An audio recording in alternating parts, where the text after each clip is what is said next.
Welcome to our English story series. Here, you'll learn English through simple stories and real-life situations. Settle in and follow along at your own pace. Let's start today's story. Today's story is called Stop Comparing Life. Thomas honestly believed he was the unluckiest, most miserable man alive. He complained continuously about his small, drafty apartment. He hated his boring office job, and he muttered angry words every morning about his old, rusty car. His mind was permanently focused entirely on what he didn't possess. Because he viewed his world through this dark filter of complaint, he was completely blind to the beauty of his life. His friends slowly stopped calling him because his energy was too heavy, and his days turned into a continuous loop of bitterness and self-pity. He looked down on his simple life, believing that happiness was something only wealthy people could afford, while he was left behind in the dirt. One freezing November evening, his old car broke down completely on a dark road. Furious and cursing his bad luck, Thomas had to pull his coat tightly around his shoulders and walk 3 long miles home through a bitter, icy rain. He walked with his head held down, staring at the wet concrete, his mind shouting with angry complaints about his life, his job, and the unfair universe.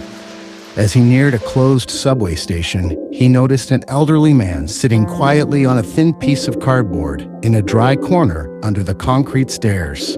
The old man was wrapped in a frayed, thin blanket, but he was smiling beautifully as he threw tiny crumbs of bread to a group of small, shivering birds.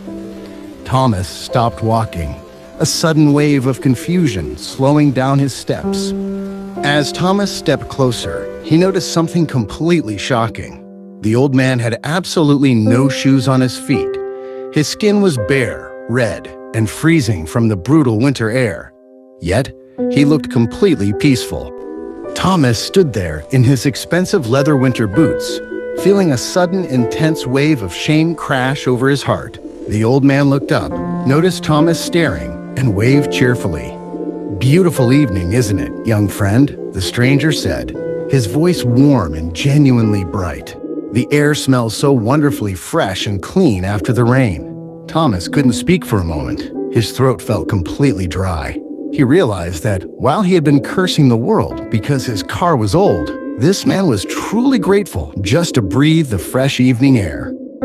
Thomas knelt down, took off his warm winter coat, and placed it gently around the old man's shoulders. He pulled a small handful of money from his wallet and gave it to him. The old man thanked him with deep, sincere eyes. Thomas walked the remaining mile back to his apartment in the pouring rain, but he didn't feel the cold anymore. A profound wave of clarity had completely cleared out the poison of complaint from his brain. He realized that true wealth is not about what you carry in your garage, but the gratitude you hold inside your mind. He unlocked his apartment door, looked at his warm, dry room, and smiled from his heart for the very first time in years.